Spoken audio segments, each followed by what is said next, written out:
And joining me now is Chief Capitol Hill Correspondent Ryan Nobles. He's on the road in South Carolina, and NBC's Chief Data Analyst Steve Kornacki. He's at the big board, of course.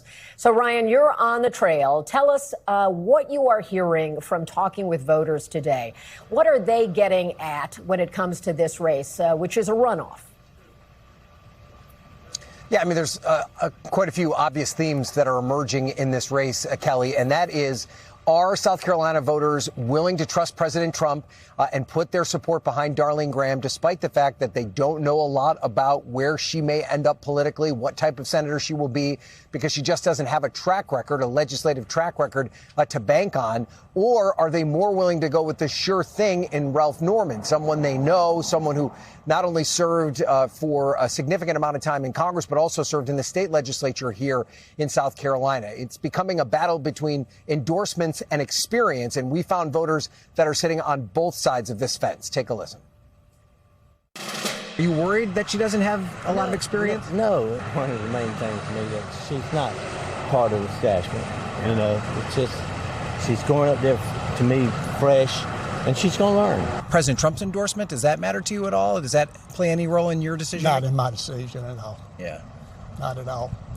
No, I think that whoever goes in there needs to be independent, whether it's Republican or Democrat. They need to vote what's right for the country. And South Carolina, right? That's right. Yeah. South Carolina. Yeah. You know, and that's the thing that bothers me so much. Lindsay had a lot of experience and a lot of power, and we're going to miss that.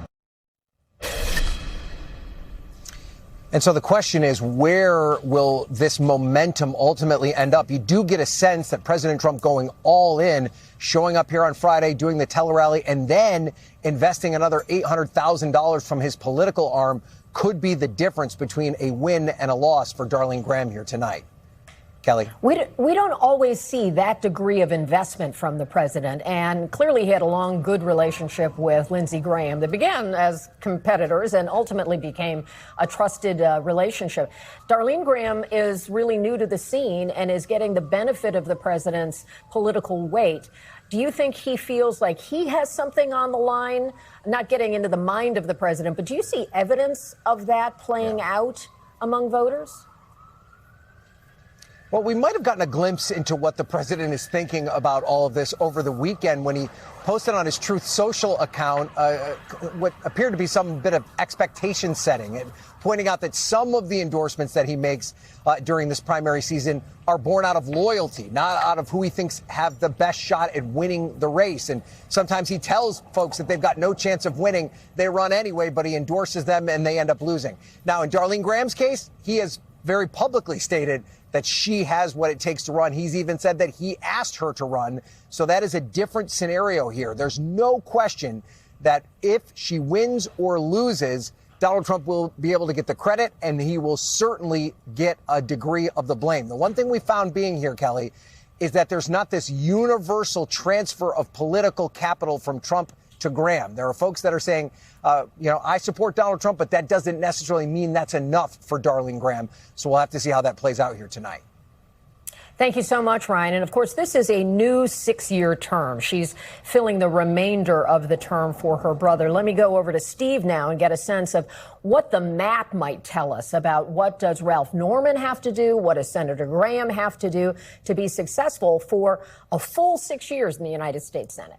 Yeah, Kelly, a couple hours from now, the map will start filling in, but maybe as a reference point, we'll take you back to what it looked like in the preliminary here. Graham and Norman finishing 1-2 to make this runoff. A couple things. Obviously, look, Graham got a third of the vote. So she's got a long way to go to get up to 50%. And something else to keep in mind, obviously, her brother, Lindsey Graham, his relationship with the Republican base in South Carolina was always a very uneasy relationship. Graham, just prior to his death, had run for re-election in a Republican primary, vastly fundraised his opponent. He only got 56% of the vote in that primary. So that Graham name comes with a lot of advantages, but it could come with some drawbacks for Darline Graham as well. Take a look, though, at how it broke down between Graham and Norman in the primary and what it means for tonight. Well, Norman, his congressional district, 5th congressional district, is based right here outside Charlotte, Rock Hill, York County. He won there, not surprisingly, but his support extended really all the way across the upstate here. Greenville, Spartanburg County. These are major hubs in a Republican primary. Greenburgh and Spartanburg counties together